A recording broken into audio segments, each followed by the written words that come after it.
कांग्रेस का vote share अगर इस वक्त 10% भी गिरता है तो कांग्रेस शायद खत्म हो जाएगी।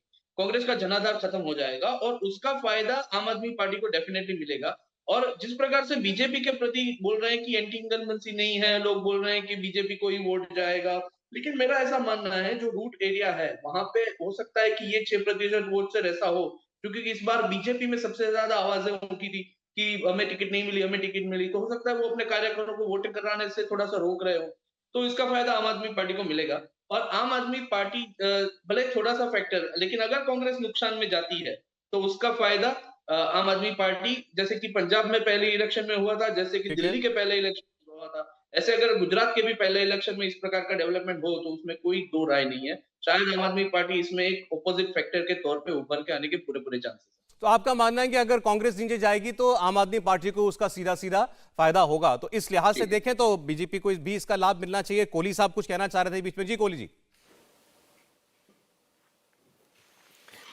सौरभ जी, आप कई शो में आप बहुत वरिष्ठ एंकर भी हैं और मेरे सहयोगी जो अलग अलग पार्टियों के हैं, आपके जो सहयोगी हैं, देवेंद्र हो या निर्णय हो, आप नोट करेंगे अक्सर एक बनती है बात कि लो वोटिंग हेल्प्स द इनकम्बेंट।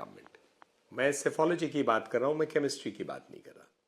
तो सेफोलॉजी में जब आप हमेशा बैठ के आकलन लगाते हैं तो यही कहा जाता है कि वोटिंग कम हुआ तो जो सरकार उस दिन की है उसे ही फायदा मिलेगा, क्योंकि चेंज में बड़ा वोट होता है।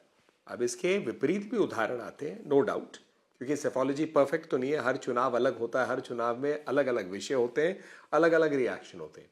लेकिन इस पूरे चुनाव में आप अगर नोट करें, देखना जो है, जो केमिस्ट्री फैक्टर है इन एन इलेक्शन, वो नरेंद्र मोदी जी की केमिस्ट्री जो है उसमें कोई फर्क नहीं है।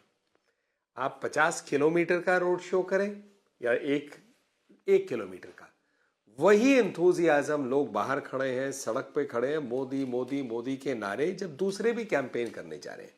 तो जब हम केमिस्ट्री से जाते हैं तो इसीलिए मैं कहना चाहूंगा कि ना केवल पास्ट परफॉर्मेंस, इस पूरे चुनाव में लड़ाई जो हो रही है वो ये नहीं है कि बीजेपी की सरकार को किसको हराए जी।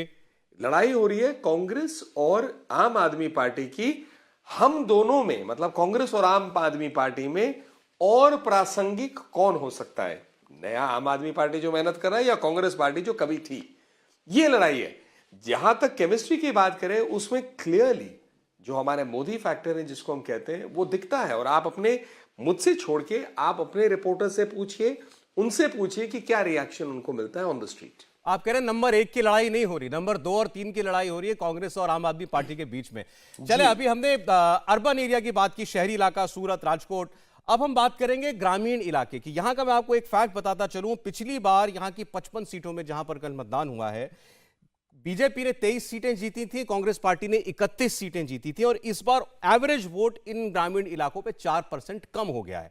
तो इन ग्रामीण इलाकों का जो भी कैलकुलेशन है, जो भी समीकरण बन रहे हैं, पिछली बार जो बीजेपी के खिलाफ गया था, इस बार कम वोटिंग से, जैसा नलिन साहब ने कहा कि कम वोटिंग मतलब इंकम्बेंट को फायदा, जो जिसकी सरकार है उसको फायदा। क्या वो गुजरात के गांव में भी दिखाई दे रहा है? इंडिया टीवी हर वक्त हर जगह डाउनलोड करने के लिए सर्च करें India TV news Google play store या ऐप स्टोर पर।